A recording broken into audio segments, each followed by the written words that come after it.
Martin Hellman va a presentar una ponencia donde más o menos nos va a explicar cuáles han sido las batallas que tuvo que lidiar un grupo de personas, investigadores, en los años 70 y que han cambiado toda la filosofía hoy en día que tiene que ver con respecto a la seguridad en redes, enfrentándose, entre otras cosas, a la todopoderosa NSA.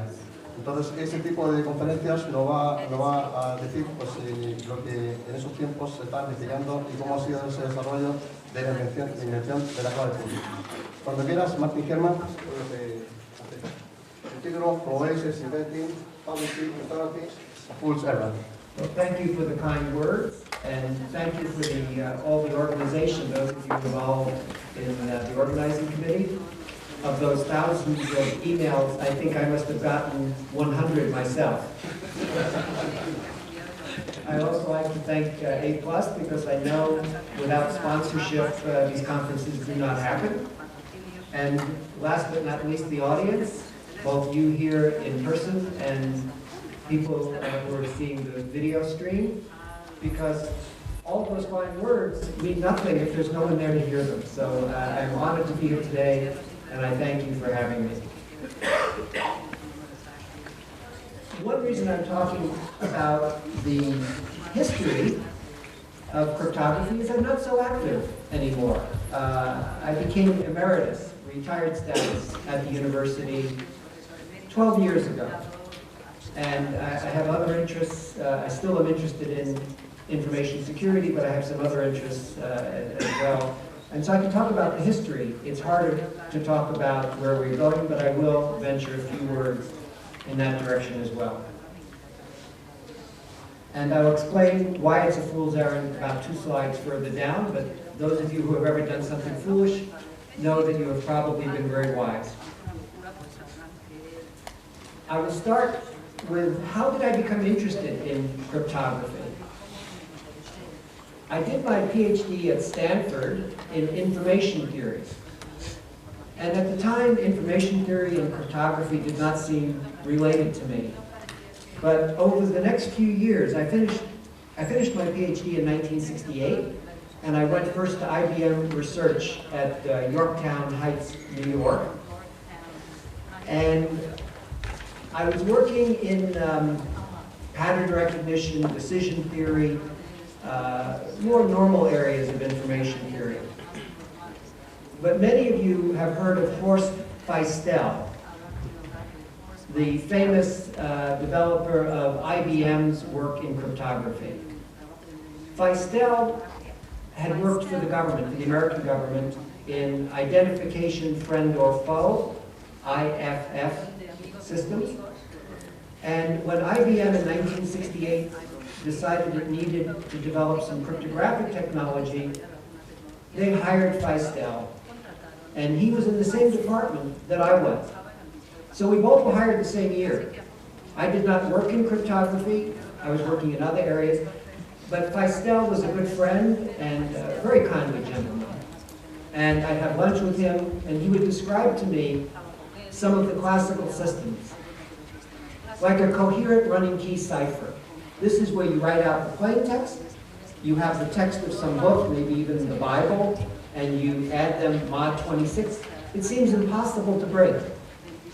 But Feistel described to me how to break it. And seeing how to do what seems impossible, of course, interests people, and it interested me. And I began to see a connection to information theory, because this is a form of data compression. When you take one text and another text, and you add them and end up with information half as long as the 2 pieces together, but you can go backward and get both pieces. That's 2-to-1 data compression, which is information theory. That's classical information theory. Then in 1969, I went to my first International Symposium on Information Theory, or ISIT, and the banquet speaker was David Kahn. Again, many of you know him as the author of the famous book, The Code Breakers, which was published 1967, 1968, somewhere in that time frame. And his book, and hearing him speak again, put the idea in my mind. And then one of the most important events was when I went to teach at MIT. I was there 1969 to 1971, and I was in the information theory group. Peter Elias, who had worked with Shannon, the father of information theory, again provided some guidance.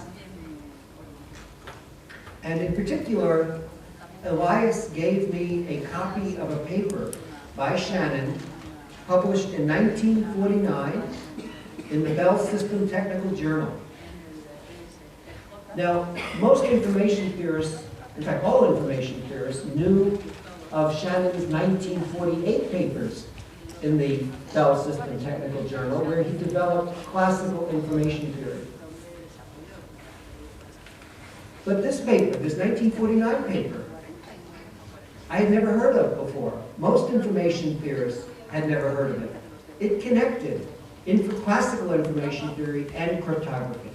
And in fact, what I saw was cryptography is a branch of information theory. I should have seen this before, but did not. Information theory is concerned with coding information, usually for error correction or data compression, but also for privacy and authentication, which is cryptography. So I began to see possibilities. I saw IBM was spending a lot of money, so there must be commercial, and I could see commercial applications of cryptography. As computers and communications, even in the late 60s, I could see that there would be tremendous growth in computer communications, and you would need encryption. So I started to play with cryptography, and I developed a simple proof of something called Shannon's unicity distance. I won't go into what it is here, but it was a very small result, but it was publishable. And in the university, you must be able to publish, and so now I could see maybe I should spend more time. What did my colleagues say? I would go to conferences, and I would tell people I'm beginning to work in cryptography, and they would tell me, that's crazy, foolish. They had two very good reasons. One, they told me NSA, the National Security Agency, has a huge budget, billions of dollars we now know. And how could I hope to discover something they didn't already know? And the second argument, if you do anything good, they will classify it. It will never see the light of day. Now, they were right. Both these arguments are very valid, and both of these arguments came back to haunt me. But I'm a fool, I will freely admit it, and I did not let this get in my way. In fact, I think because I'm foolish, I didn't say this, but I was actually encouraged to work on it. This is a family tradition from my father's side. My mother's side was more serious. I only had an answer for the first question, the first argument. I said, I don't care what's known in the classified literature. It's not available for commercial exploitation. It's not, there were growing commercial needs, but there were not tools available. And so we needed to, even if we never discovered anything new, it did not matter, I said. Also, I pointed out that it is well established who gets credit for discovering something. It's the first to publish. It's not the first to discover and keep secret. I didn't have a good answer for the second one. And actually, there were some threats to throw us in jail. And as you know, some people, in fact, later, who worked in similar areas, were prosecuted for doing similar things.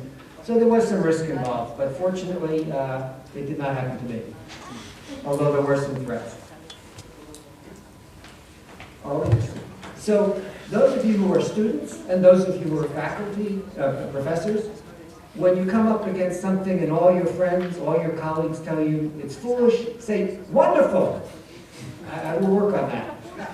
But you also must get your feet back on the ground.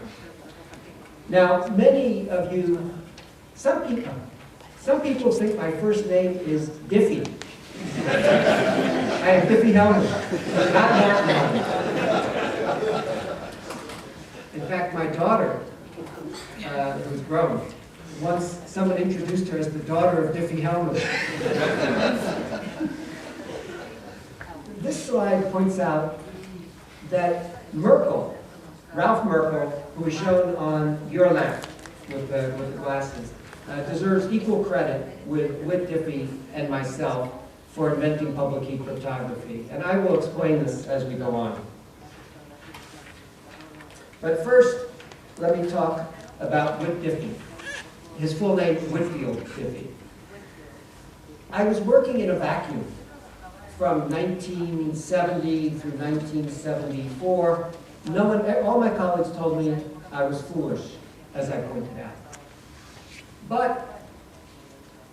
And I tried not to let this bother me. I tried to remember my father's approach to life. But I have to admit, I was beginning to wonder. But then in the fall of 1974, Whit Diffie shows up. I had gone to IBM. Remember, I'd worked at IBM Research. I went back there and gave a talk on the need to develop a theory of cryptography. But IBM management had tried to shift the group from working on cryptography to working on operating system security, because they had already developed what became the Data Encryption Standard, or DES. We did not know this because it was published only a year later, but they'd already done everything that management thought needed to be done. And so when I spoke about the need for a theory of cryptography, they said, we're busy on other things. Diffie came a few months later, and he gave a similar talk. I did not know him yet. And they told him the same thing. Well, we're working on operating system security. But they told him one additional thought, which was very important. This was Alan Conheim, who headed the group at IBM. Conheim said, Hellman was here. He was saying similar silly things. He didn't quite say that, but something. Hellman was here talking in a similar way. When you got out to Stanford, look him up. And so when Diffie came to the San Francisco area, where Stanford is located, he gave me a call. I arranged a half-hour meeting at my office. It ended at 2300 that evening. It was fantastic to meet someone who was thinking the same way, who did not see it as foolish, and who had some of the same ideas, some different ideas, and it was the beginning of a great partnership for maybe 2 years. 2 years we worked very close together. One of the first things we tried to do was to develop a cryptographic hierarchy. What is the simplest problem? What are more complex problems? And very quickly, we saw that one-way functions were the simplest cryptographic entity, the simplest life form, if you think of this as a biological system. One-way functions had existed before we got involved with cryptography. These were used in the Unix operating system for password protection. And there are several papers on one-way functions. And we saw that they were simpler than cryptographic systems, which of course we didn't yet know about public keys, so we just called them cryptographic systems. But today I would call them conventional or symmetric cryptographic systems. If you have a conventional cryptographic system like the Data Encryption Standard or the Advanced Encryption Standard today, you can make a one-way function from it as shown here. You put some fixed plaintext P0, P0 in the plaintext port. You put X in the key port, and Y, which is the function of X, is taken out the ciphertext port. Going from X to Y is end-ciphering. It's easy. Going from Y backward to X is cryptanalysis, and with a good system is impossible. So this is a function that's easy to compute, but impossible from a computational point of view to invert. And so if you have a normal crypto system, you can make a one-way function, but you cannot always go in the reverse direction. So one-way functions were the simplest.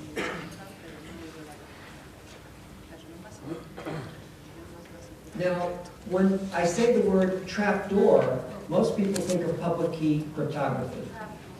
In fact, public key crypto systems are sometimes called trapdoor crypto systems. But trapdoors are much more fundamental in cryptography. Every cryptographic problem has a trapdoor. It's just how much of a level. So even one-way functions are trapdoor. And I'll explain. How many of you have taken an exam where you work for the whole hour on a problem and you cannot get the solution? And in the remaining 5 minutes after the professor says, paper's in, I have 5 minutes left, oh, I will give you the solution and I'll convince you that it's right. And in 5 minutes the professor does that.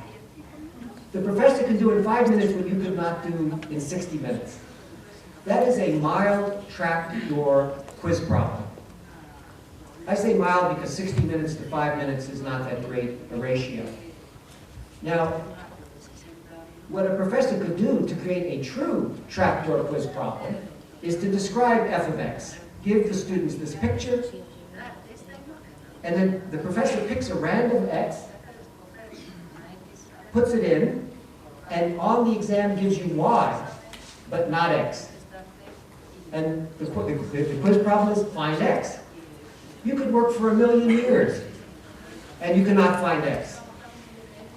When the 1,000,000 years are up, the professor says, pencils down, papers in. Oh, and in the 1 second remaining, because that's all it takes, in 1 second I will convince you, I will give you the right answer, and I'll convince you it's right. What the professor does is, the professor takes x, which he's written down, he puts it into the one-way function and shows you the outcome's y. So this is a major trapdoor quiz problem. By the way, if those of you who are students get one of these, don't blame me. So you see the trapdoors were present even in the simplest cryptographic entity, a one-way function.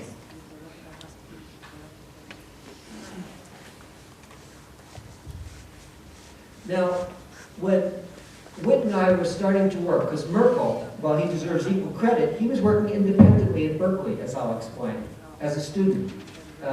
He was having very similar ideas, but we did not know him yet. Diffie and I were trying to figure out, well, there was a problem we saw. In the military, you want very good cryptography for your people. But you're worried if you use a very good crypto system, and it's captured by the other side, they might use it. What you would like is a trapdoor cipher. A cipher that has some secret information in the design that allows you to break it very quickly. But without that trapdoor information, it's extremely secure. Then your troops, your people, can use this trapdoor cipher and be inviolate, totally secure. But if it's captured by the other side and they use it, you can break it. And so we saw that this would be a useful thing in the military.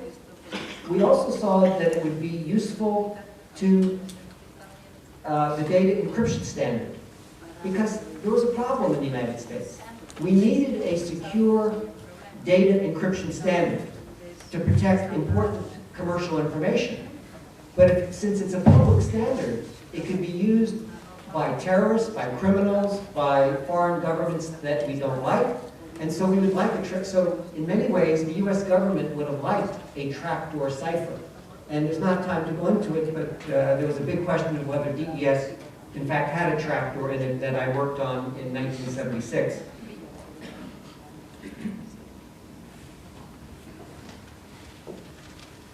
It turns out that trapdoor ciphers, if you could develop a number of trapdoor ciphers, they allow public key exchange. Basically, if I can create trapdoor ciphers at will, I make one, I tell everybody in the room what it is, and when the fellow in the back of the room wants to exchange a key with me, he picks a key at random, he doesn't tell it to anyone, he enciphers a message and sends it to me. I can break it, because I know the trapdoor information, I designed it. He and I now share a key in common, the rest of you don't know it. So you see, from a trapdoor cipher to a public key crypto system is a small step. And so I have another talk, which could go a whole hour, so I can't do the whole talk, but it's called The Evolution of Public Key Cryptography. And when I give this talk, I say, public key cryptography is described as revolutionary. And I have to admit, I like this. But in another sense, when you look at it and you see all the steps involved, instead of saying, how did they come up with this idea? At the end of that talk, I hope people will say, why did it take them so long? And I think you can begin to see that there were many signposts, many arrows, look here, and you see in a few minutes there was an arrow pointing us to what became the RSA system, where we totally missed it. So even those of us who see the signs on the path, we miss other ones. There are signs that we do not see. Now, Diffie and I, working at Stanford, developed the concept of a public key crypto system. This is a system where there's a public key and a secret key, and they are inverses to one another, almost like a matrix and its inverse matrix. You can operate with one, and then with the other, and you get back what you started with, and it doesn't matter whether you use the first one first and the second one second, or the other way around. And there's not enough time, but this gives you digital signatures as well as key exchange. Ralph Merkle, who is a master's student, just studying for his master's degree at Berkeley, developed independently, and actually a little before us, the idea, the concept of a public key distribution system. They're slightly different concepts. A public key crypto system can be used to exchange keys. It can also be used to do digital signatures. But a public key distribution system can only be used to exchange keys. It does not necessarily provide digital signatures. And this was the concept that Merkle had. Merkle not only had the concept of a public key distribution system, he had a proof of concept. Some of you may know of Merkle's puzzle system. He used puzzles to exchange a key. It was not very efficient, but in theory it worked. It did not work in practice. The communication was too long. The work factor, as we call it, was not high enough, but it was a proof of concept. Whereas Diffie and I did not have a proof of concept of public key crypto systems. So Merkle had the first proof of concept system in public key cryptography. When I say public key cryptography, I mean the union, the sum of public key distribution and public key crypto systems. It could be either one. Now the interesting thing is what is usually called Diffie-Hellman key exchange today is a Merkle system. It's a public key distribution system. This is why I say that, well, Diffie and I did not call it Diffie-Hellman. We called it alpha to the x1, x2. Someone else was kind enough to put our names on it, and I've argued that if you're going to put names on the system, it should be Diffie, Hellman, Merkle. But I've argued this for 10 years or more, and it's not happened, so it's okay to call it Diffie-Hellman, but at least for this talk, I will call it Diffie, Hellman, Merkle.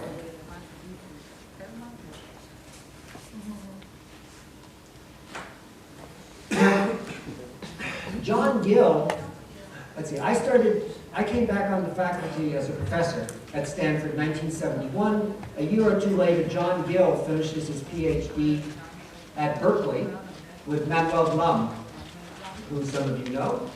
And so John was more of a mathematician than I was.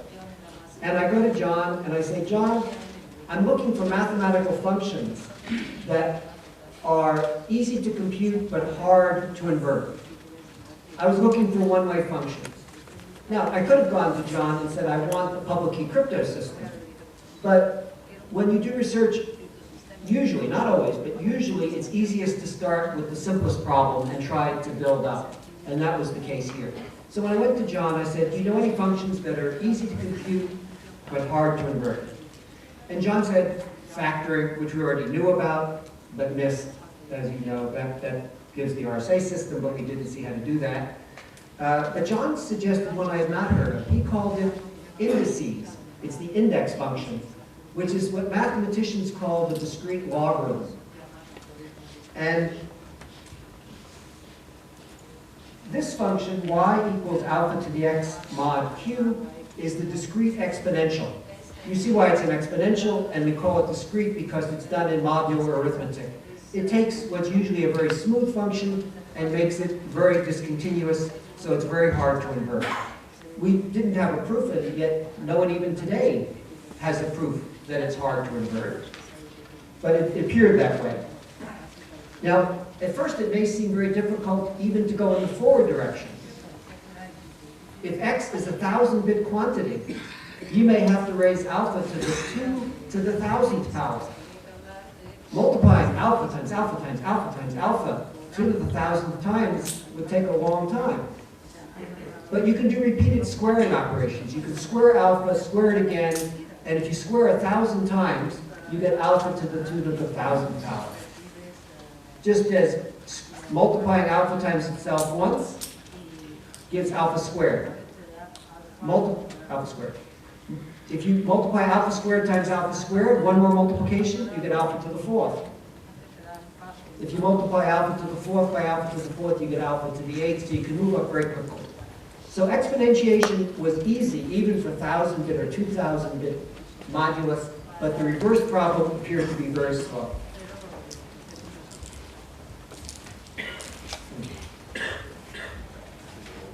Now, I like this function that John Gill suggested, and we set to work, and with some of my students, we tried to make conventional crypto systems out of it, public key crypto systems out of it, and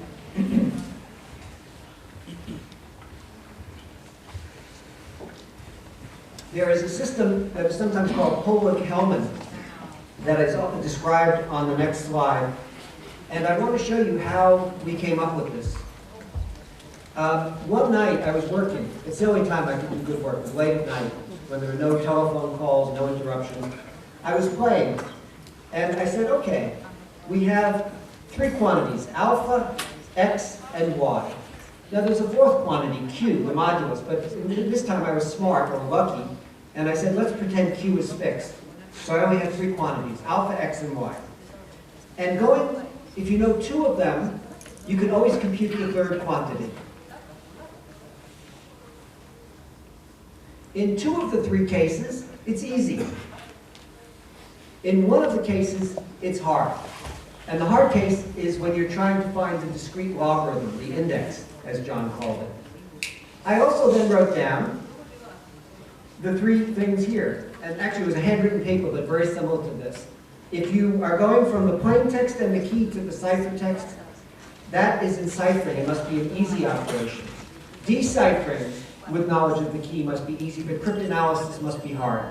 So if you look, I've got easy, hard, easy on top, and on the bottom I've got easy, easy, hard. 2 easies and 1 hard.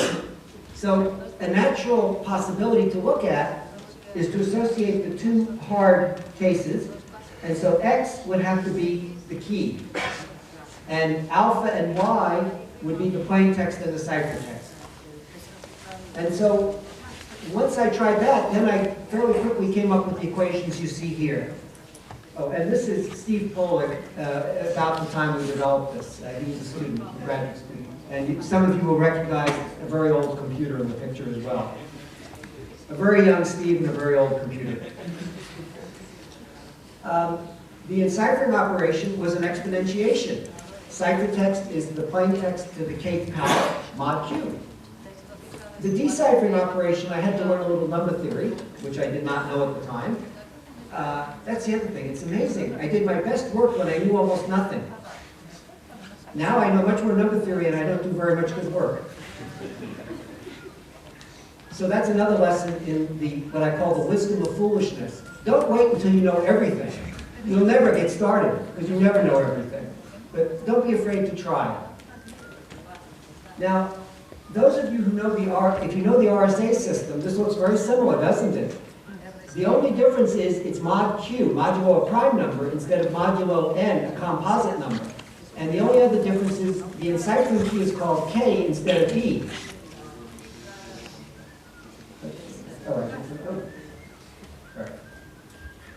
see, this is the RSA system. Compare the equations. You'll see they're almost the same. But we missed it. And this was 2 or 3 years before RSA. And we were looking for public key crypto systems, and we totally missed it. So this is what I mean, that there were signs pointing us, look here, and we didn't see it. But this paper is, I think, very important in terms of how RSA came to be. Oh, the other thing, imagine that the enciphering exponent k is equal to 3. Then enciphering is a cubing operation, yes? Ciphertext is plaintext cubed. What is the inverse operation? To find a cubed group. But in this funny arithmetic, modular arithmetic, we would like the deciphering exponent to be 1/3 power, yes? If k equals 3, d should equal 1/3. Well, if k times d equals 1, then d is 1 over k in this funny arithmetic system. And it turns out this is not done modulo q, it's done modulo phi of q. Because arithmetic in the exponent is not, when you do arithmetic mod q everywhere else, in the exponent it's done modulo phi of q. Now for q, a prime number, phi of q is just q minus 1. And so it turns out to be very simple. If we actually, Polag and I even looked at using composite modulus. Instead of q, we looked at using n. And we knew that then this equation would have to be done mod phi of n. It was a little messier, so we forgot it. Big mistake, because that would have given us RSA. So this is the RSA system developed by Revest, Shamir, and Appelman at MIT in 1977. And even though the Polag-Hellman paper appeared a few months after the RSA paper, it was submitted about a year before the RSA paper and actually existed in draft form, I think, 2 years before the RSA paper. But if you look just at the publication dates, you will think that maybe we developed our conventional system after seeing RSA, but it was actually the other way around. The same problem happened with Merkel's puzzle paper, his public key distribution paper. It appeared after my famous paper with Diffie, and even after RSA's paper, I believe. And yet, his paper was submitted before ours. What happened, Jim Massey, who some of you may know, he was a professor at ETH in Zurich, before that in Notre Dame in the United States. Jim Massey was the editor of the information theory transactions. He realized how important our paper was. He told me, I was at a conference in June 1976 in Sweden. He said, if you can get me that paper with this new result, what's now called Diffie-Hellman key exchange, if you get that in, I will get it in the November issue of the transactions. And those of you who have published papers know that from June to November, 5 months is unheard of speed. It's usually 5 years, not 5 months. So Massey expedited, accelerated the publication of the New Directions paper. Similarly, the RSA paper was expedited. I know. I was one of the reviewers. The editor of the CACM, the communications of the ACM, who sent me the paper to review, sent a letter with it, which was very unusual. It said, basically, this may be the most important paper we ever published. Please expedite your review. It's not usually what the editor says. So I got my review in within 2 weeks. And so the RSA paper appeared within months of submission, whereas Merkel's paper took 3 years, I think. And so Merkel's paper has a publication date that's much later than ours, but the work actually preceded it. This is a wonderful piece of paper that Ralph gave me. This is his proposal to develop public key cryptography. And notice, the date is fall of 1974. Diffie and I did not think of public key cryptography until roughly the spring or summer of 1975. So this is at least 6 months before us. Ralph is a master's student. He's taking a course on computer security, and there's a term project. He proposes 2 possible projects. One is to develop public key distribution, and the other, I don't know what it was, but it was nowhere near as good. What the professor wrote is project number 2 looks more reasonable. maybe because your description of Project 1, public key cryptography, is horribly, is muddled, mixed up terribly. Come see me about this. Now, the professor's a very bright person. He wrote this not because he was... We were discussing early today in the office how Merkle is brilliant, but sometimes is a little hard to understand. Also, the professor had maybe 60, 70 of these projects to read, and so he missed that Ralph's project number 1 was public key cryptography. But also, when I would describe public key cryptography early on, before we had an example system, many people told me you cannot do that. And so, but Ralph, in typical fashion, he's at least as foolish as I am. Anyone who's met him knows what I'm talking about. I mean, Ralph is just a wonderful, wonderful person to enjoy being foolish with. He went and did project number 1 anyway. This is a picture of Ron Revest in the middle, Adi Shamir on your left, and Len Adelman on the right, about the time that they developed the RSA system at MIT, which we totally missed, as you saw before. Now, while Diffie-Hellman-Merkle actually precedes RSA, in the description here, going from Pollak-Hellman, which was the earliest, it was natural to go to RSA. Now I will backtrack in time to Diffie-Hellman-Merkle. We were looking at the discrete exponential and discrete logarithm problem that John Gill had suggested to me. We already had the Pollak-Hellman system. Again, one night, late at night, I'm playing with pencil and paper and I'm trying to figure out how to make a public key crypto system. I'm not even sure we knew about public key distribution. Yes, we did. We met Ralph already. And so I say, okay, we've got alpha, x, y, and q. Again, there are 4 variables, and in a public key system you need one thing secret and one thing public, so there are many more possibilities than just what I show you here. Which 2 do you consider fixed, and then one is secret and one's public?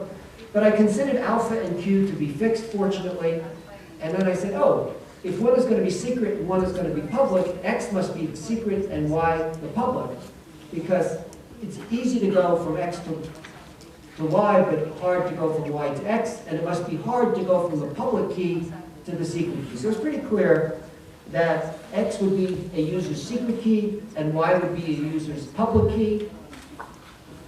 And because we have many users, we'll index them by I. xi goes with yi. And then, fortunately, as I played, I wrote down that maybe how would we interact with these different keys? I tried taking Hugo's public key, raising it to my secret key power, and I noticed I got the same result. I call it Kij on this slide, as if we do the reverse. It doesn't matter which public key we raise to which secret key power, it's commutative. If you raise alpha first to the 2nd power, and then to the 3rd power, what do you get? Alpha to the 6th. It doesn't matter whether you first raise to the 2nd, then to the 3rd, or to the 3rd, and then to the 2nd. It's commutative. And so I saw that you could get a common key. Now the question is, can an opponent who knows the 2 public keys, can he maybe get the secret key? I did not see how to do that. And so I proposed this as a public key distribution system, even though I was looking for a public key crypto system. So again, it shows you that when you do research, you don't just go A, B, C, D, E.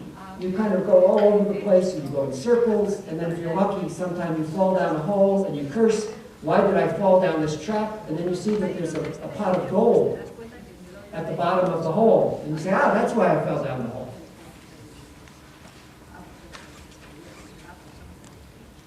One other thing I would like to do today is, I've already given some credit to what I call unsung heroes, people with not enough, who do not get the credit they deserve. John Gill deserves tremendous credit. He was the first unsung hero. He suggested exponentiation in modular arithmetic to me.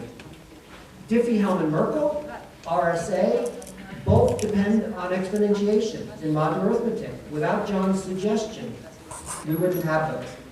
Steve Poland is the second unsung hero, because the Poland-Hellman system, I think, was an important step towards seeing the RSA system, and that's not generally recognized.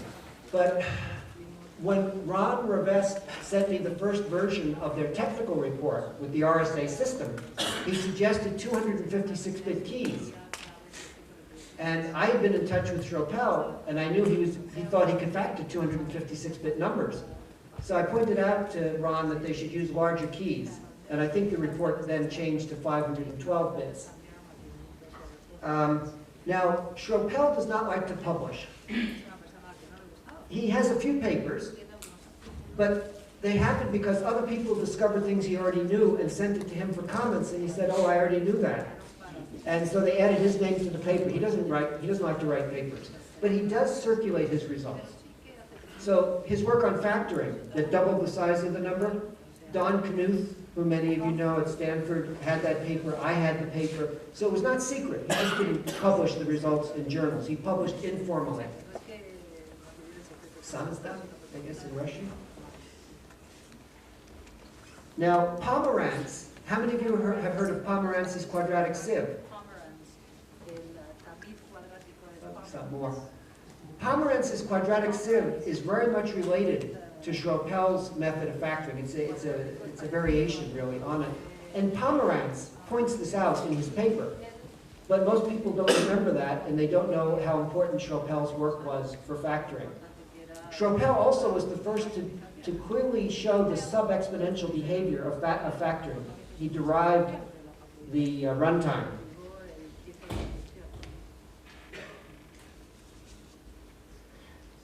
Unsung hero number 4, Lauren Kahnfelder. VeriSign is an $8 billion company. And its primary product is as a certificate authority. Well, there's other things too, but that was how they got started. The idea of digital certificates came from Kahnfelder's bachelor's thesis at MIT. So this young student, a bachelor's student, is responsible for at least an $8 billion company. Unfortunately, I don't think he has stock in it. Unsung heroes number 5 and 6. On your left is a picture of Tahir El-Gamal. He was a student of mine, a PhD student. Unfortunately, I don't have any pictures of him at the time he did his work. This is a more recent picture. And he developed a signature-only system. It's El-Gamal signatures. I think many of you have heard of this. So he's not totally unsound. And I remember Tahir came to me, and he had this system. And I said, well, it's a nice piece of research. It makes a good thesis or a nice chapter in a thesis. But who would want a signature-only system? I should have asked that question as a question instead of as a statement. NSA wanted a signature-only system because they don't mind digital signatures, but they do mind privacy, public key exchange. And so, in fact, the first public key standard in the United States was an El-Gamal signature system. It's called the Digital Signature Standard. And Klaus Schnorr, the man shown on the right here, came up with a method for making El-Gamal signatures more efficient. And so it's the Schnorr variant of the El-Gamal signatures that is the digital signature standard. In the few minutes remaining, I would like to go back to roughly 1976, 75, 76, 77 timeframe. The data encryption standard, or DES, was proposed as a standard in March of 1975. Fairly quickly, Diffie and I recognized that the 56-bit key size was not adequate. At first, 2 to the 56, the number of keys, seems huge. It's 100,000 million different keys. But if you can search 1 key per microsecond, that takes 100,000 million seconds. Right? You get rid of 1 factor of a million. But now, because DES can be implemented on a single integrated circuit in 1975, today you can put hundreds of them on a chip, because the density is so much greater. You could build, even in 1975, we proposed that you could build a computer with 1,000,000-fold parallel processing, 1,000,000 independent chips all searching for keys. So now your 100,000 milliseconds takes only 100,000 seconds. That's roughly a day. It's more like 80,000 seconds in a day, but we're doing order of magnitude here. We're not worrying about 8 versus 10. So we estimated that you could search a DES key in one day for a cost of $10,000. We also pointed out that because of improvements in integrated circuit technology, usually called Moore's Law, that this cost would come down by a factor of 10 every 5 years. So even if we were being optimistic by a factor of 10, within 5 years, that would be corrected. This is a replica, the top, which looks old, is a replica of a slide I used in the 1978 time frame. I pointed out, or actually 1980, I said that Schropel, I was giving lectures on cryptography, and I would describe Schropel's work, and I would say, Schropel has an algorithm that has the runtime shown here. And then I would show the key size, KS is key size in bits, and the time to find the key. Looking at this, a 200-bit key is not very good. It only takes 5 days. But a 500-bit key looks very good, 2 million years. And a 1,000-bit key, 10 to the 16th years, is forget it, no one will ever break that. But I would then point out, just like I had been very conservative in estimating the security of the data encryption standard, using parallel processes, worrying about improvements in integrated circuit technology over time, I should do the same thing here. So the first thing I noted is that previous advances in factoring, like Schropel's method or the continued fraction method, we didn't yet know about the number field sieve. That didn't come until about 1990. This was 1980. Previous advances roughly doubled the required key size every 10 years. That is, we were able to double the size of the numbers we could factor every 10 years. Also, Moore's Law requires another safety factor of 1 million if we want even a 30-year security time frame. And if you think about medical data, which must be secure for a person's lifetime, 30 years is too short. When you put all this together, a 1,000-bit key looks not so good. Because first of all, if we allow for cutting the key size in half with algorithm improvement, that will make the 1,000-bit key look like a 500-bit key. Then, million-fold parallelism will make the 2 million years become 2 years. And then Moore's Law will make the 2 years to 2 seconds within, well, it'll make it much shorter. So the bottom line, 1,000-bit keys, I argued, even in 1980, were marginal. And I said I preferred at least 2,000-bit keys and preferably 4,000 bits. And of course, we're seeing that now people are starting to use larger keys. Of course, the problem is 2,000-bit keys were impractical. They took too much computation time. But I hope this points out that what we're seeing today was predicted in 1980 if you thought long term. Fortunately, and today, RSA Data Security, NIST, the American Standards Institute, and NSA all agree that a 1,000-bit or 1,024-bit RSA key is not good beyond 2010. And fortunately, there's a new technology called elliptic curves, which does not succumb to these various attacks. Now, when elliptic curves first came up in the mid-1980s, I was very cautious because we'd seen many good cryptographic systems, including one that Merkel and I developed, the Trapdoor knapsack. It looked very good for a few years, and then someone broke it. The same happened with some signature schemes that Adi Shamir had come up with and others. So you need experience. But today, so back then, RSA and Diffie, Hellman, Merkel had 10 years of experience, and so I preferred them to elliptic curves. But today, elliptic curve cryptography, ECC, has 22 years of track record, whereas the other systems have about 30 years. So the ratio is not so great, and even more importantly, there have been no advances, no real advances in breaking elliptic curve systems. There are some special cases, but in general, they're just as secure as they were 22 years ago. And so the bottom line is elliptic curve cryptography is looking very good for the future. To put this in perspective, this slide maybe is too small, but NSA licensed elliptic curve cryptography from the company in Canada, Certicom. They paid $25 million for their patents. And so either NSA thinks they're very good, or they're trying to convince us that they're very good when in fact they're very bad. You always have to worry about that, but I suspect that they're very good. And if you want the equivalent of 256-bit security, so AES, the Advanced Encryption Standard, can use 256-bit keys. That would take a 15,000-bit RSA modulus, but only a 521-bit elliptic curve modulus. The ratio of computing time is 64 to 1.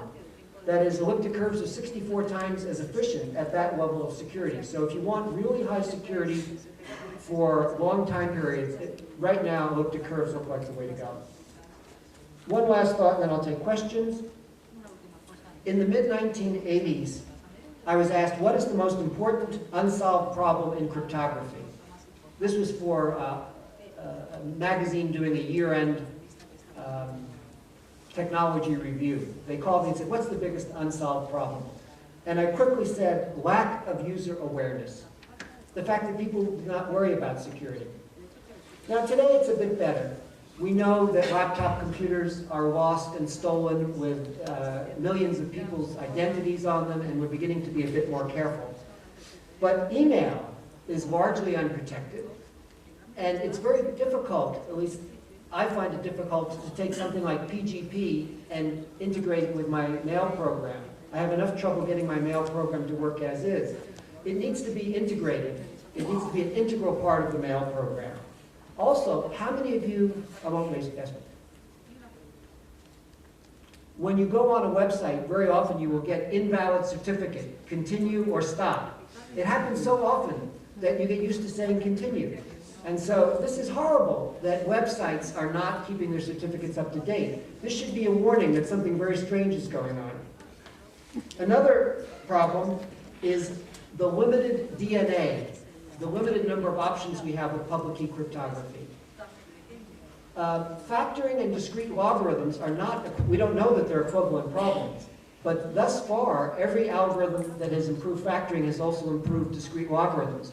So RSA and Diffie-Hellman-Merkle each get less secure with every advance. Now you'll hear a talk from Professor Skolnick, which I think only applies to factoring.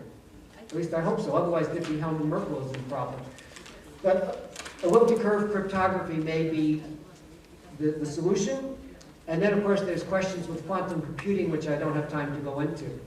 So with that, I thank you for your attention. I thank the translator for trying to keep up with me. And I will take some questions.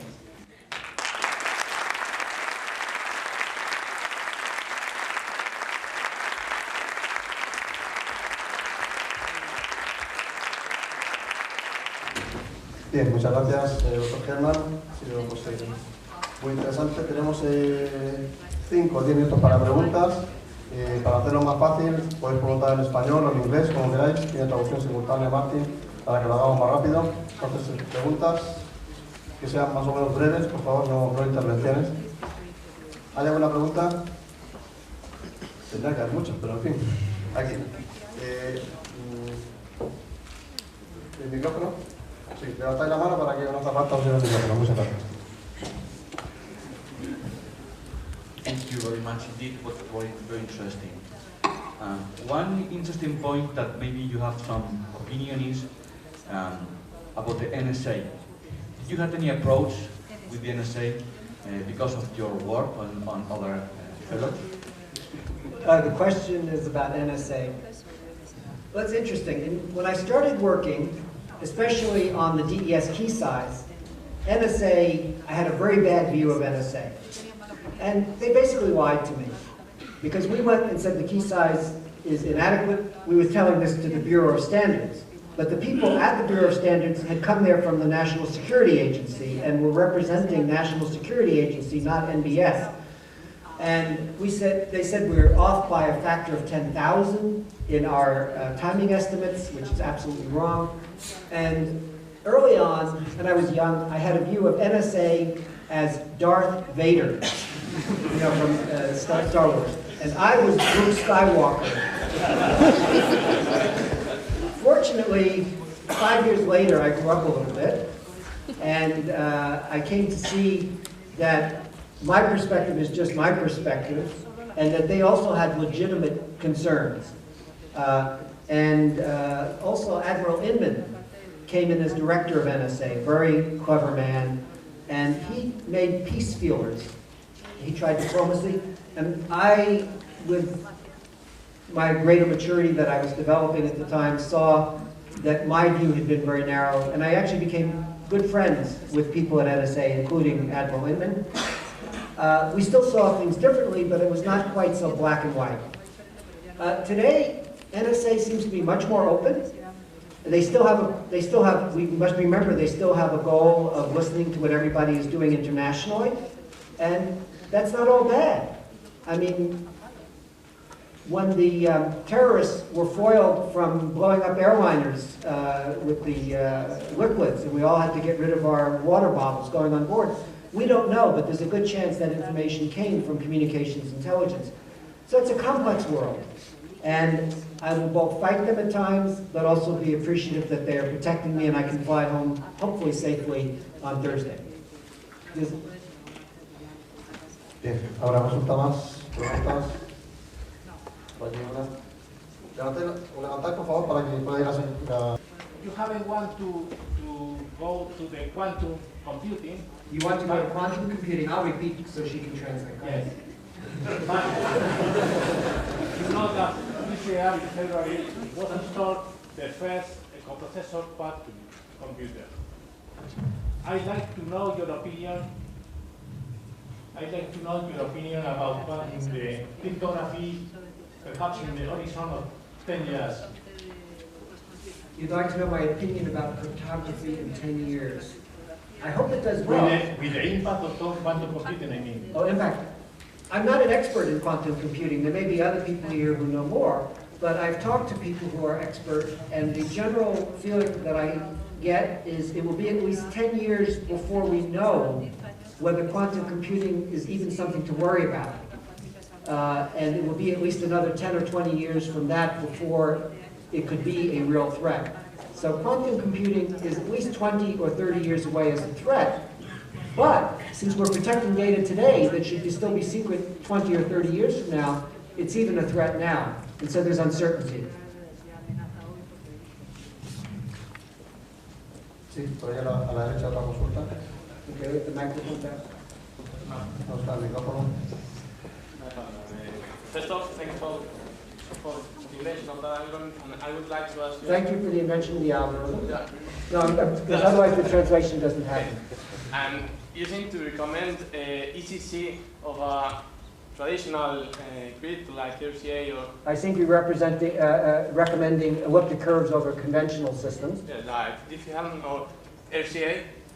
But that area is a minefield, a patent minefield. What's your opinion It's about... a patent minefield. What do I think of that? Well, oh yes, I gave a talk in Toronto at Certicom's conference about a month ago, and I had to brush up on elliptic curve cryptography because that's the title of the conference. And I had not looked at it carefully in 10 years, and I became so impressed that I bought stock in Certicom. So I think, yes, that's partly a joke, but I think they have very valuable technology. It is a patent minefield, but maybe not a minefield. I hope they will license reasonably, because if you license unreasonably, then nothing happens. And so I don't know the details there, but I hope Certicom will license not unreasonably, both as a cryptographer and also as an investor in the company now, because if they license unreasonably, it's not going to work. And this whole area of patents is very tricky. I mean, there are people who feel there should be no patents, and I can understand that viewpoint, and yet without patents, what incentive do companies have to develop technology? So it's just like with NSA. I can see their perspective, I can also see the other perspective. So I hope it's a partial answer. ¿Una pregunta más? Hello. I'd like to know your opinion about the NSA and if we can trust the national standards they approve. Can we be sure they don't have trapdoors, as you previously mentioned?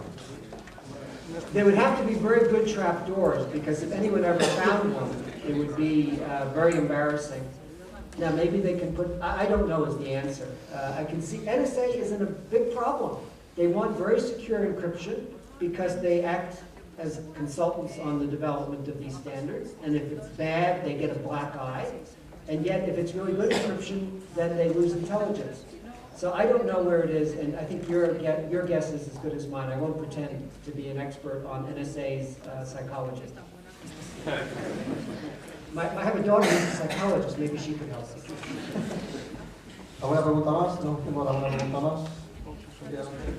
Me gustaría saber qué opinas sobre la limitación en el tamaño de clave que pone el gobierno americano para los desarrollos que hacen las empresas que van a exportar productos.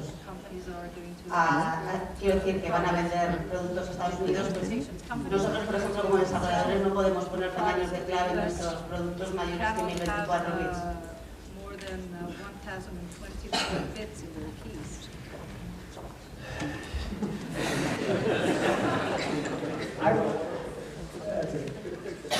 Roughly 1995, I served on a National Research Council committee. This is like National Academy of Sciences. It's an umbrella organization to study national cryptographic policy. At the time, export restrictions in the United States were 40 bits for conventional systems. And so I don't know what that was for public key, but 40 bits we know is not very good. The committee included people from NSA, from law enforcement, as well as privacy advocates like myself, and we were unanimous in concluding that we needed a stronger level of encryption for American national policy, which in this case also agrees with your concerns. Because it was pointed out, this is important, usually when people say national security wants weak cryptography, law enforcement wants weak cryptography, so wiretapping on criminals. Someone pointed out that's not true. The best kind of law enforcement is to prevent crime. If we have weak cryptography, then there will be more computer crime. So the committee recommended, at the time in 1995, the industry people on the committee said free export of DES with 56-bit keys would meet their needs. Because remember, this is 40 bits was all that was allowed. 56 was a lot more. And the people from law enforcement and the security and the intelligence community agreed that that would be okay. And I can't say it was our committee's recommendation that produced it, but then soon after, export freed up. Now, from some points of view, I'd like to see export restrictions loosened even further. But again, flying home on Thursday, there's this trade-off, and we all have, not just me, but you too, when you're flying. We know what happened in Spain a few years ago with terrorism. So there's a trade-off. It's not Darth Vader and Luke Skywalker. I don't know where the correct point is today. I have not studied it. But in 1995, we encouraged tremendous improvements in export, and it was nice to see that happen. La última pregunta. La última. Will this be English or Espanol? Okay, I just want to know what. I was studying cryptography in the 90s, around 95, and by then I found that the cryptography community, investigators, students, and all that were kind of very open-minded people who, as you said, were open to let cryptography be explained to all of the world. No?